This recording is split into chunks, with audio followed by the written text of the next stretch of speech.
नमस्ते और इस बेहद खास चर्चा में आपका स्वागत है।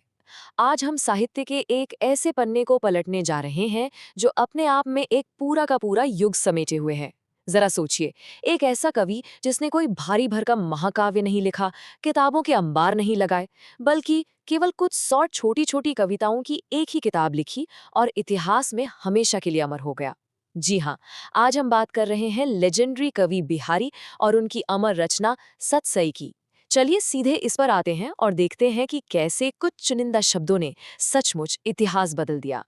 अब हमारी कहानी की शुरुआत होती है एक बहुत ही दिलचस्प और नाटकीय ऐतिहासिक किस्से से। जयपुर के राजा जयसिंह अपनी नई रानी के प्यार में इतने डूब गए थे कि उन्होंने राजकाज देखना ही पूरी तरह से छोड़ दिया था। राज्य का प्रशासन सचमुच चरमराने लगा था। ऐसे मुश्किल वक्त में कवि बिहारी ने राजा को एक छोटे से कागज पर लिखकर ये दोहा भेजा जो आप स्क्रीन पर देख रहे हैं। इसका सीधा सा मतलब था, हे भंवरे, इस कली में न तो अभी पराग है, न मीठा रस है और न ही ये पूरी तरह खिली है। जब तू अभी से इस कली में इतना उलझ गया है तो इसके फूल बनने पर तेरा क्या हाल होगा। इस एक शानदार रूपक ने राजा जयसिंह की आंखें खोल दी और उन्हें तुरंत उनके राजधर्म की याद दिला दी। तो इस दोहे का असल में असर क्या हुआ? राजा जयसिंह इसकी गहराई और चतुराई से इतने ज्यादा प्रभावित हुए कि उन्होंने न केवल अपना राजकाज फिर से संभाला, बल्कि इनाम के तौर पर कवि बिहारी को काली पहाड़ी नाम का पूरा गांव ही दे दिया। और बात यहीं खत्म नहीं हुई। राजा ने यह भी वादा किया कि भविष्य में बिहारी जो भी नया दोहा लिखेंगे, हर एक दोहे के लिए उन्हें एक सोने की मुहर दी जाएगी। मतलब शब्दों की इतनी रियल और पावरफुल गूंज इतिहास में आपको कम ही देखने को मिलेगी, है ना? तो आज की हमारी इस चर्चा का रोड मैप कुछ इस तरह है। सबसे पहले हम कवि के जीवन को देखेंगे, फिर उनकी अमर रचना सतसई, उनकी खास रीति सिद्ध शैली, उनके गागर में सागर भरने की कला और अंत में उनके शानदार साहित्यिक प्रभाव पर बात करेंगे। भाग 1, कवि का जीवन ग्वालियर से जयपुर तक। आइए जल्दी से उनके सफर पर नजर डालते हैं। बिहारी का जन्म सन 1595 के आसपास ग्वालियर में हुआ था। इसके बाद अलग अलग जगहों से होते हुए लगभग 1645 ईस्वी में वे जयपुर पहुंचे, जहां उन्हें महाराजा जय सिंह का वो मशहूर राज्याश्रय मिला। यहीं रहकर उन्होंने अपना सबसे बेहतरीन काम किया और सन 1662 के आसपास अपनी प्रसिद्ध सतसई पूरी की। और इसके कुछ ही समय बाद सन 1663 में उनका निधन हो गया। उनके इस सफर में उनकी शुरुआती शिक्षा का बहुत बड़ा रोल रहा। ग्वालियर में बचपन बिताने के बाद वे मथुरा और वृंदावन आ गए थे। यहाँ सबसे अहम बात यह है कि उन्होंने संस्कृत, प्राकृत और फारसी जैसी भाषाओं की बहुत गहरी पढ़ाई की।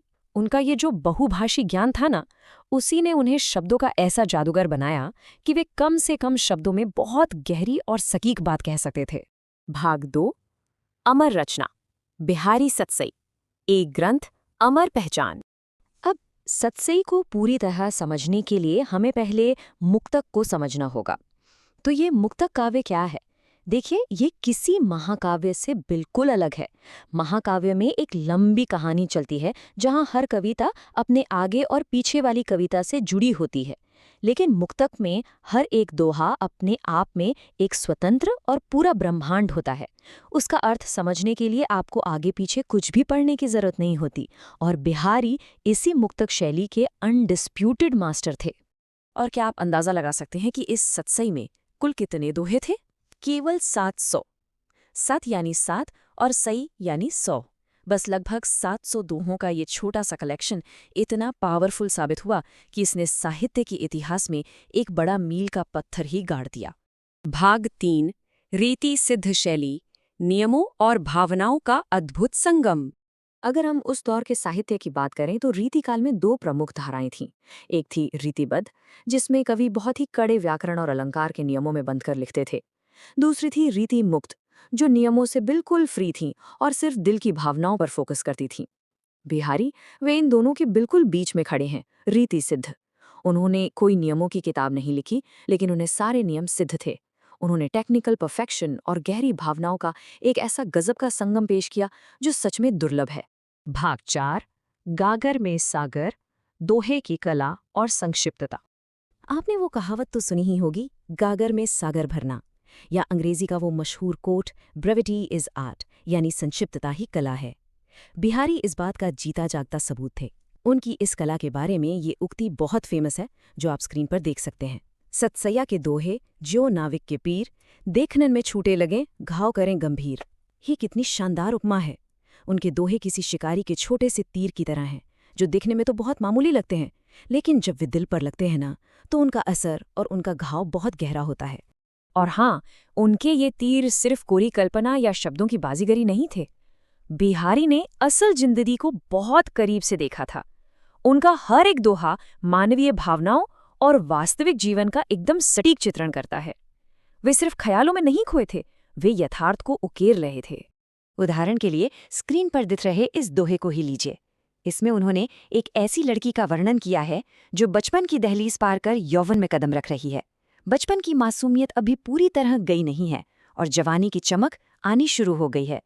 सिर्फ 2 पंक्तियों में शारीरिक और मानसिक बदलाव की इतनी सजीव और खूबसूरत पेंटिंग बनाना, यही तो बिहारी का असली जादू है। और अगर भाषा पर उनकी पकड़ की बात करें, तो इन पंक्तियों में जो ध्वन्यात्मकता है, जो रिदम है, वो कमाल का है। वे बिना किसी एक्स्ट्रा एफर्ट के शब्दों को ऐसे पिरोते हैं जैसे कोई कुशल जौहरी मोतियों की माला बना रहा हो। उनकी भाषा बहुत ही प्रांजल, मधुर और सरस है।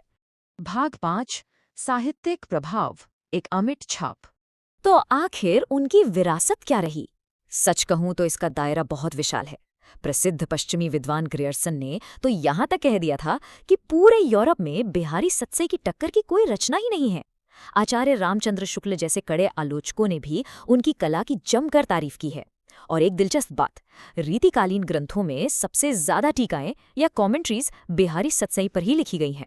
ये किताब केवल प्रेम की कविताएं नहीं है, बल्कि मध्ययुगीन भारतीय जीवन और हमारी संस्कृति का एक एकदम सटीक दर्पण है।